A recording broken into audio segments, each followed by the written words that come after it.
انسان بنایا ہے۔ دنیا میں بہت سی مخلوق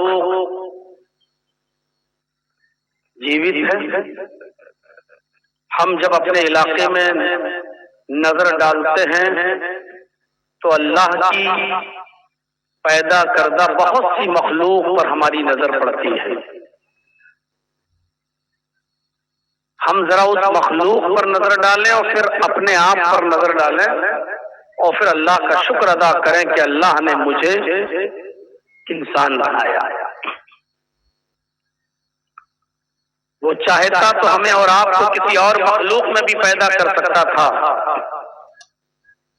لیکن اس نے ہمیں اور آپ کو انسان بنایا،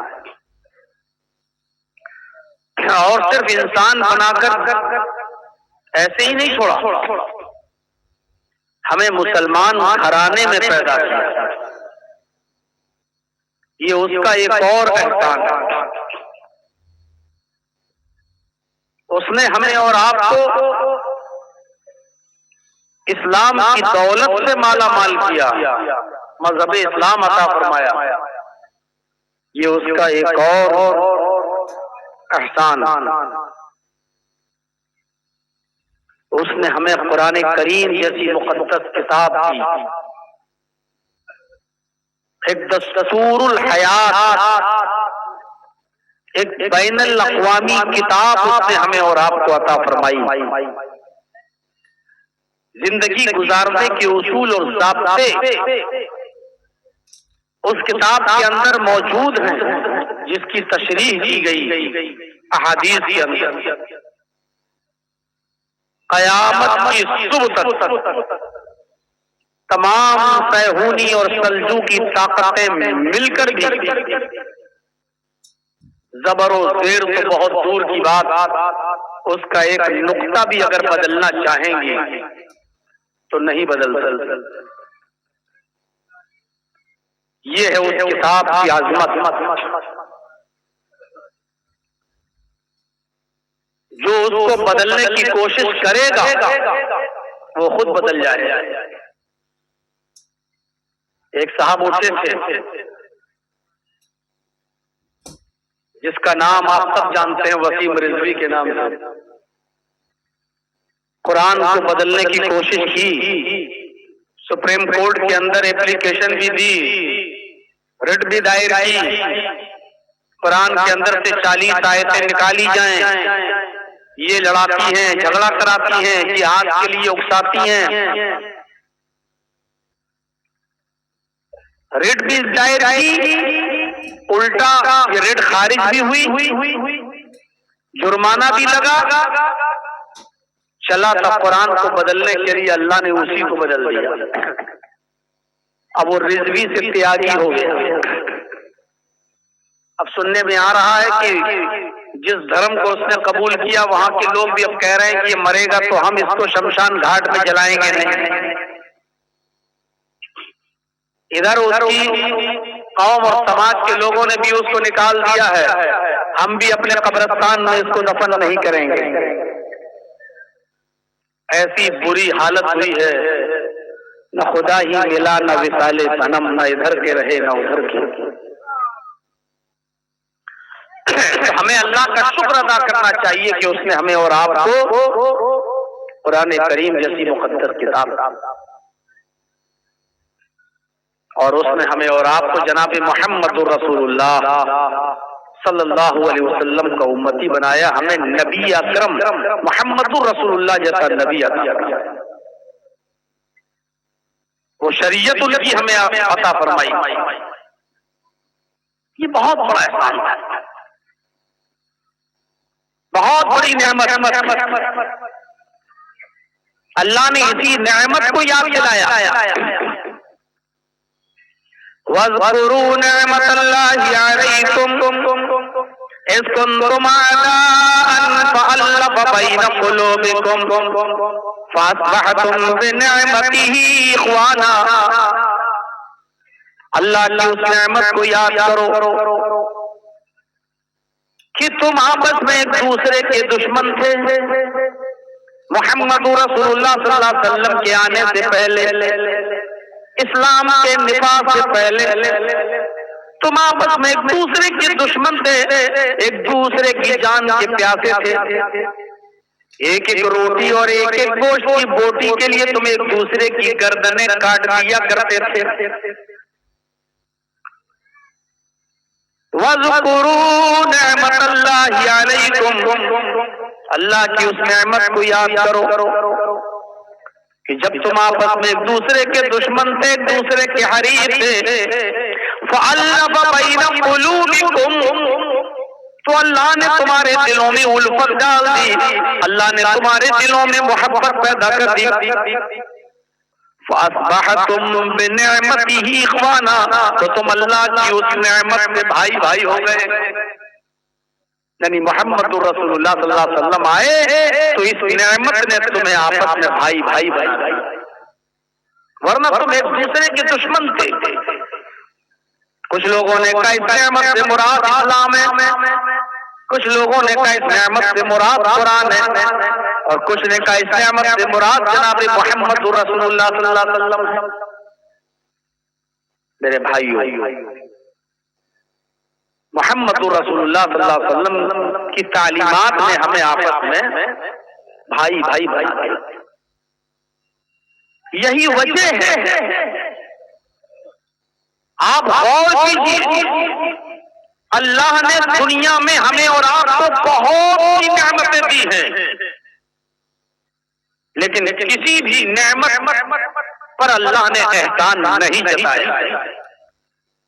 غور کر لیجیے آپ، بہت سی نعمتیں اللہ نے ہمیں اور آپ کو عطا فرمائی، لیکن کسی بھی نعمت پر اللہ نے احسان نہیں جتایا۔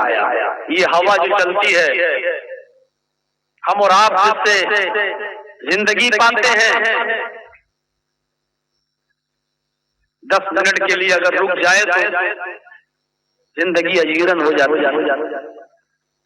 جن لوگوں نے ہوائی جہاز کا سفر کیا ہے ان کو اچھی طریقے سے معلوم ہوگا، جب پلین میں بیٹھتے ہیں تو ایک ایئر ہوسٹس آپ کو انڈیکیٹ کرتی ہے، ڈائریکشن دیتی ہے فضا میں اڑتے ہوئے۔ اگر آپ کی آکسیجن کا لیول کم ہو جائے تو آکسیجن ماسک اپنے آپ کے پینل سے نیچے آ جائیں گے۔ اچھی طریقے سے اپنا ناک اور منہ ڈھانپ کر رکھیے اور سانس لیتے رہیے۔ آپ اندازہ لگائیے اللہ کتنی وافر مقدار میں ہمیں اور آپ کو یہ ہوا دیتا ہے، لیکن اللہ نے یہ ہوا دی ہمیں اور آپ کی زندگی کے لیے، لیکن احسان نہیں جتایا۔ میرے بندو، بہت بڑا احسان ہے میرا، ہم نے تمہیں ہوا دی، احسان نہیں جتایا۔ یہ پانی جس موجودہ دنیا میں ہم رہتے ہیں اس سے 3 گنا زیادہ پانی ہے۔ اگر اس دنیا کے 4 حصے کیے جائیں، پوری ورلڈ کی پوری دنیا کی، تو صرف خشکی 1/4 ہے، 3 گنا پانی ہے۔ 4 حصوں میں صرف 1 حصہ خشکی، 3 گنا پانی۔ اللہ نے اس وافر مقدار میں ہمیں اور آپ کو پانی دیا، لیکن اس نے یہ نہیں کہا کہ میرے بندو میں نے تمہیں پانی دیا، یہ میرا بہت بڑا احسان ہے تمہارے۔ آسمان سے بارش برسائی جو ہمارے کھیتوں میں اناج پیدا کرتی ہے، ہماری مردہ زمین کو ہرا کر دیتی ہے، زندگی دے دیتی ہے۔ پورے 4 مہینے بارش کے اس نے رکھ دیے، اتنی کثیر مقدار میں بارش ہوتی ہے، لیکن اس اللہ نے کبھی نہیں کہا کہ میرے بندو یہ میں نے تمہاری اوپر بہت بڑا احسان کیا۔ یہ زمین بنائی، یہ آسمان بنایا، یہ ستارے چمکائے، یہ چاند دیا، یہ سورج دیا، یہ کہکشائیں دی، یہ سیارے بنائے، کبھی نہیں کہا کیا ہے میرے بندوں میں نے تمہاری اوپر بہت بڑا احسان کیا۔ اللہ نے احسان ہی نہیں جتایا۔ پورا قرآن پڑھ جائیے. لیکن اس نے جب محمد رسول اللہ کو آخری نبی بنا کر اس دنیا میں بھیجا، جب اس نے محمد رسول اللہ کو پیغمبر بنا کر اس دنیا میں بھیجا تو مومنوں پر احسان جتایا، ایمان لانے والوں پر احسان جتایا اور فرمایا لقد من اللہ علی المؤمنین اذ بعث فیہم رسولا. یہ اللہ کا مومنوں پر بہت بڑا احسان ہے کہ اس نے تمہیں ایک رسول دیا، محمد رسول اللہ تمہیں دیے، پیغمبر تمہیں دیا، ایک نبی تمہیں دیا، محمد رسول اللہ کو امتی بنایا. یہ اللہ کا مومنوں پر بہت بڑا احسان ہے. اندازہ لگا سکتے ہیں آپ؟ زمین بنائی تو احسان نہیں جتایا، آسمان بنایا تو احسان نہیں جتایا، چاند سورج ستارے سیارے کہکشائیں تھیں تو احسان نہیں جتایا، بارش برسائی تو احسان نہیں جتایا، ہوا چلائی تو احسان نہیں جتایا،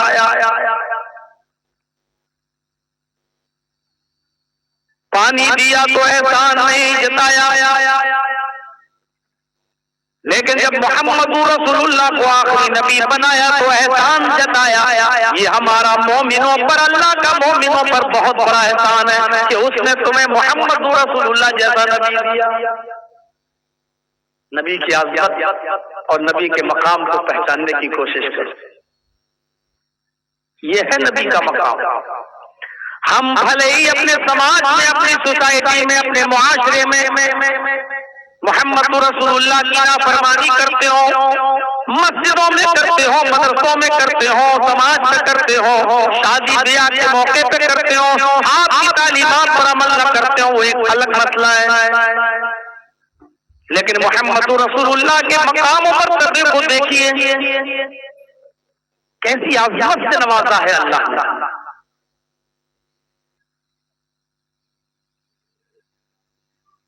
خانہ کعبہ میں نماز پڑھ رہے ہیں، خانہ کعبہ میں پہلی نماز خانہ کعبہ میں ادا کر رہے ہیں. نبی بننے کے بعد، رسول بننے کے بعد جب خانہ کعبہ میں آپ نے پہلی مرتبہ نماز ادا کی، مکے میں خانہ کعبہ میں جب پہلی مرتبہ نماز ادا کی، نماز پڑھ کر فارغ ہوئے. اللہ نے کہا او میرے حبیب، او میرے نبی، او میرے محبوب، جس مسجد میں آپ نے نماز ادا کی، جس مسجد میں آپ نے نماز ادا کی، یہ اب معمولی مسجد نہیں رہ گئی. آپ نے جہاں سجدہ کیا، جہاں رکوع کیا، قیام کیا، یہ معمولی مسجد نہیں رہ گئی. آپ نے جس مسجد کے اندر نماز ادا کر لی، آج کے بعد میرے جتنے بندے اس مسجد میں نماز پڑھیں گے، میرے جتنے بندے آپ کے اوپر ایمان لانے والے، میرے اوپر ایمان لانے والے جتنے بھی مومن بندے اس مسجد کے اندر نماز پڑھیں گے، ان کی ایک رکعت کو ہم 1,00,000 رکعت کے برابر تسلیم کریں گے.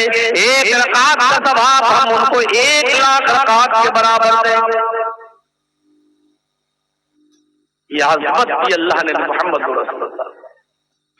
خانہ کعبہ میں جو شخص نماز پڑھتا ہے نا، ایک رکعت کا ثواب 1,00,000 رکعت کے برابر. اس مسجد میں نماز پڑھو تو 10 رکعت کے برابر، دوسری مسجد میں جاؤ تو 10 رکعت کے برابر، ایک کا 10 گنا، رمضان کے مہینے میں 70 گنا. لیکن خانہ کعبہ میں آپ جائیے، ایک رکعت نماز پڑھیں گے تو اس ایک رکعت کو اللہ 1,00,000 رکعت بنا دیتا ہے. نبی اکرم نے فرمایا جس نے میری اس مسجد میں ایک رکعت ادا کی، اللہ اس کو 1,00,000 رکعت کے برابر ثواب دے. مقام اور مرتبے کو پہچانے. مکے سے پریشان ہوئے مکے کے لوگوں نے آپ کا جینا حرام کر دیا. ہجرت کا حکم ہوا، خانہ کعبہ کا غلاف پکڑا رونے لگے اور چلنے لگے. مکہ چھوڑ کر مدینے کی طرف جا رہے ہیں, خانہ کعبہ کا دیدار کرتے ہیں, پیار بھری نظروں سے خانہ کعبہ کو دیکھتے اور کہتے ہیں اے کعبہ مجھے تیرے باشندوں نے مجبور کر دیا, مجھے تیرے باشندوں نے مکے میں رہنے نہیں دیا, میں تجھے چھوڑ کر مدینہ جا رہا ہوں, وہیں پر سکونت اختیار کروں گا, مجھے تیرے باشندوں نے مجبور کر دیا مکہ چھوڑنے پر. مکے کی محبت, خانہ کعبہ کی محبت کو اپنے دل میں لیے ہوئے میرے بھائیو آپ مدینے پہنچتے ہیں. مسجد نبوی کی تعمیر ہوتی ہے, مسجد نبوی میں نماز ادا کی جاتی ہے. جب آپ نے مسجد نبوی میں نماز پڑھی تو اللہ نے کہا اے نبی آپ نے جس مسجد کے اندر نماز ادا کی ہے ہم نے اس مسجد میں پڑھی جانے والی رکعت کو ایک رکعت کو 1000 رکعت کے برابر بنا دیا. جس حدیث کے اندر آتا ہے مسجد نبوی میں ایک رکعت کا ثواب 50,000 رکعت کے برابر ہے, وہ حدیث انتہائی درجے کی ضعیف اور کمزور روایت ہے. میں نے اس مسجد میں پڑھی جانے والی ایک رکعت کو 1000 رکعت کے برابر بنا دیا. مکے میں ایک رکعت پڑھو گے تو 1,00,000 رکعت کا ثواب, مسجد نبوی میں مدینہ میں ایک رکعت کا ثواب 1000 رکعت کے برابر. یہ مقام, یہ مرتبہ, یہ عظمت اللہ نے محمد رسول اللہ, یہ حیثیت محمد رسول اللہ صلی اللہ علیہ وسلم کی. میرے ساتھیوں ذرا غور کرو, انتقال ہو جاتا ہے کسی کا, آپ اس انتقال میں اس مٹی میں شامل ہوئے. جو لوگ حج یا عمرہ کرنے گئے ہوں گے ان کو معلوم ہوگا کہ مسجد نبوی کے ساتھ ایک قبرستان ہے جس کو جنت البقیع, بقیع الغرقد کہا جاتا ہے, جہاں صحابہ کرام کی قبریں موجود ہیں. اس قبرستان کے اندر اللہ کے نبی صلی اللہ علیہ وسلم اس میت کو دفن کرتے ہیں. آپ نے اس کی جنازے کی نماز پڑھائی, اس کو اس قبرستان میں اتارتے ہیں, مٹی دیتے ہیں. اللہ نے کہا ہے محمد صلی اللہ علیہ وسلم آپ نے جس قبرستان کے اندر آج میت کو دفن کیا ہے آج کے بعد وہ عام قبرستان نہیں ہے, آج کے بعد ہم نے اس کو جنت البقیع بنا دیا, بقیع الغرقد بنا دیا, وہ جنت البقیع بنا دیا. مسجد نبوی میں حجرے اور منبر کے درمیان نماز پڑھنے کے بعد تھوڑی دیر کے لیے آپ لیٹ گئے کہ آپ کو نیند آ گئی. حجرے اور منبر کے درمیان آپ لیٹے اور نیند آ گئی.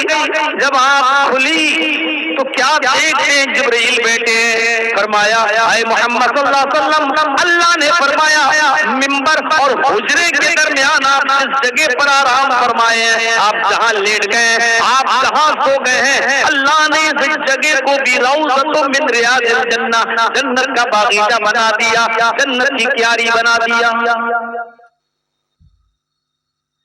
سوچیے تو صحیح میرے بھائیو کیا مقام ہے نبی کا, اور بڑی آسانی سے آج ہم نبی کے فرامین کو چھوڑ دیتے ہیں. شادی ہو, بیاہ ہو, سماج میں بہت سی برائیاں ہو, کون ہے جو آج نبی اکرم صلی اللہ علیہ وسلم کی حدیثوں پر عمل کرتا ہوا نظر آتا ہے؟ کون ہے جو قرآن و حدیث کے مطابق نبی کے ارشادات کے مطابق اپنے معاملات کو نپٹاتا ہو؟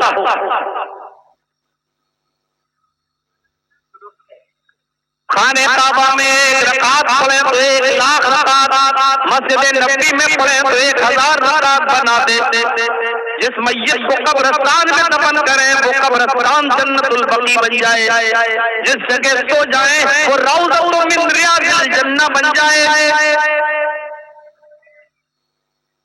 یہ مقام اللہ رب العالمین نے محمد رسول اللہ کو دیا ہے, اور اتنا اعتبار کیا ہے اللہ نے اپنے نبی پر کہ پوری دنیا کے مسلمانوں کو یہ حکم دے دیا ما آتاکم الرسول فخذوہ وما نہاکم عنہ فانتہوا. لوگوں میرا نبی تمہیں جو دے, میرا رسول تمہیں جو دے وہ لے لو.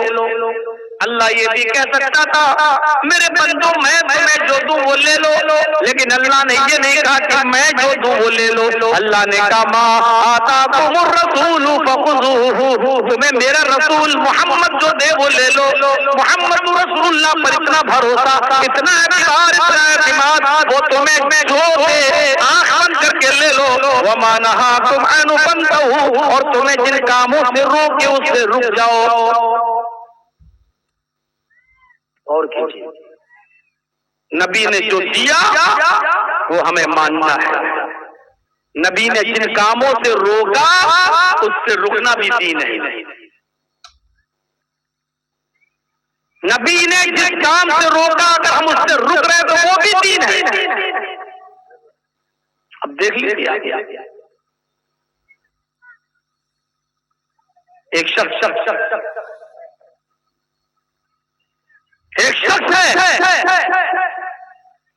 کھانا کھانے کے لیے بیٹھا ہے، اس کی بیوی بھی اس کے ساتھ بیٹھ کے کھانا کھا رہی ہے، ہاتھ اس کے بھی ہے ہاتھ اس کے بھی ہے، وہ اپنے ہاتھ سے کھانا کھا رہی ہے، یہ اپنے ہاتھ سے کھانا کھا رہا ہے. لیکن اللہ کے نبی فرماتے ہیں اگر کوئی پیار و محبت سے ایک لقمہ اٹھا کر اپنی بیوی کو کھلا دیتا ہے، اپنی بیوی کے منہ میں ڈال دیتا ہے، تو اللہ اس پر بھی اس کو ثواب دیتا ہے. دونوں کے پاس ہاتھ پیر ہیں، دونوں اپنے ہاتھ سے کھا رہے ہیں، لیکن اللہ کے نبی نے کہا اگر پیار و محبت سے کوئی شوہر اپنی بیوی کو ایک لقمہ بھی اس کے منہ میں رکھ کے کھلا دے تو اس پر بھی ثواب. اب کوئی شخص اس حدیث پر عمل کرتے ہوئے، نبی کی اس بات پر عمل کرتے ہوئے اپنی بیوی کو ایک لقمہ کھلا دے تو یہ بھی عبادت، یہ بھی ثواب. غور کرو، یہ مقام کیا ہے جناب محمد رسول اللہ صلی اللہ علیہ وسلم کو اللہ تبارک و تعالیٰ نے. ہم نے نبی کی عظمت کو پہچانا نہیں. ایک شخص یہ جانتا ہے کہ سود حرام ہے، ایک شخص جانتا ہے کہ بیاج، سود، کھانا، کھلانا، لکھنا اور درج کرنا یہ سب حرام ہے. اللہ کے نبی نے فرمایا لعنت ہو اللہ کی اس پر جو سود کھاتا ہے، لعنت ہو اس پر جو سود کھلاتا ہے، لعنت ہو اس پر جو سود کو لکھتا ہے. ان سب پر لعنت بھیجی ہے. کوئی شخص بینک میں نوکری کرتا ہے لیکن کوئی یہ سوچ لے کہ بینک میں نوکری کریں گے تو سود لکھنا بھی پڑے گا، سود کا پیسہ دینا بھی پڑے گا، سود جمع بھی کرنا پڑے گا. اب وہ اس لیے چھوڑ دے کہ محمد رسول اللہ نے اس کو حرام قرار دیا ہے. اگر اس حدیث پر عمل کرتے ہوئے وہ بینک کی نوکری چھوڑ دیتا ہے تو اس پر بھی اس کو ثواب ملے گا، کیونکہ اس نے محمد رسول اللہ کی منع کی ہوئی بات پر عمل کرتے ہوئے اس چیز سے رک گیا. تو جو چیز نبی ہے وہ لے لو، جس چیز سے روکے اس سے رک جاؤ. اس کو بھی عبادت کا ایک حصہ بنا. اور شارٹ میں بول دوں، نبی کا مقام کیا ہے؟ نبی جب چلتا ہے تو قانون چلتا ہے، نبی جہاں رک جاتا ہے قانون. نبی ہی قانون ہے، نبی چلتا ہے تو قانون چلتا ہے، نبی رک جاتا ہے تو قانون رک جاتا ہے. یہ مقام ہے محمد رسول اللہ صلی اللہ علیہ وسلم. اور یہی وجہ ہے کہ دنیا میں کوئی مذہب ایسا نہیں ہے، کوئی مذہب ایسا نہیں ہے جس مذہب کے اندر محمد رسول اللہ کا نام کسی نہ کسی شکل میں نہ آیا. کسی نہ کسی شکل میں محمد رسول اللہ کا نام نہ آیا ہو. کیا لکھوانا چاہ رہے ہیں، کیا ہے بتائیے؟ ہاں تو آپ نے پہلے بتایا، پہلے آپ کو لکھ کے بتایا، جب لوگ پروگرام لے رہے تھے تو آپ نے ٹاپک بتایا